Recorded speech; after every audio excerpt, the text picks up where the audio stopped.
Bom dia, paz de Cristo para a sua vida.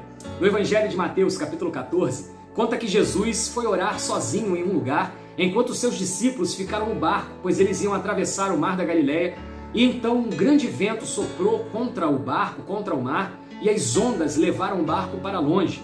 E Jesus aparece no meio do mar, andando sobre as águas, e os discípulos do barco avistam aquela pessoa andando sobre as águas, e eles ficam apavorados de medo, até que Jesus diz: não temam, sou eu.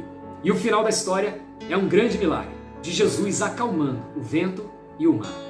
Pense comigo, alguns dos discípulos que estavam com Jesus no barco eram pescadores experientes. Mesmo assim, eles foram surpreendidos pelo vento e grandes ondas que levaram o barco para longe. E a primeira coisa que eu aprendo com essa história é que os vendavais da vida são assim.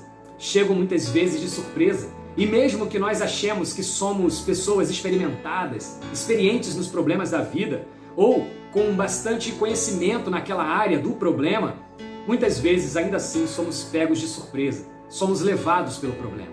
Mas acontece que se nós somos verdadeiros discípulos de Jesus, uma hora ele vai aparecer no meio do vendaval, no meio do mar agitado, e ele vai nos trazer livramento.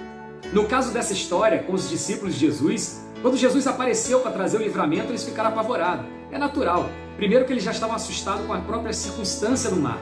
Segundo, nunca tinham visto alguém andando sobre as águas. E é assim também conosco, quando nós estamos apavorados pelo medo do problema ou pelo estresse que a própria circunstância diversa causa, nós temos a tendência de ficarmos cegos e não conseguir enxergar até mesmo Jesus, que está no meio do nosso problema para nos livrar. Mas o que Jesus estava fazendo nessa história era curando os seus discípulos do medo, da incredulidade e os acostumando a viver no sobrenatural. Todo verdadeiro discípulo de Jesus tem que estar acostumado com o sobrenatural, pois foi o próprio Jesus que disse: os sinais acompanharão aqueles que creem.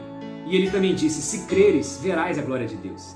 E Jesus deixou uma linda lição para os seus discípulos nesse caso, e também nos dá uma grande lição hoje, que não importa o problema, não importa a tempestade, não importa o mar agitado em nossas vidas, tudo isso está literalmente debaixo dos seus pés. Não se deixe dominar pelo medo e pelo estresse das tempestades da vida.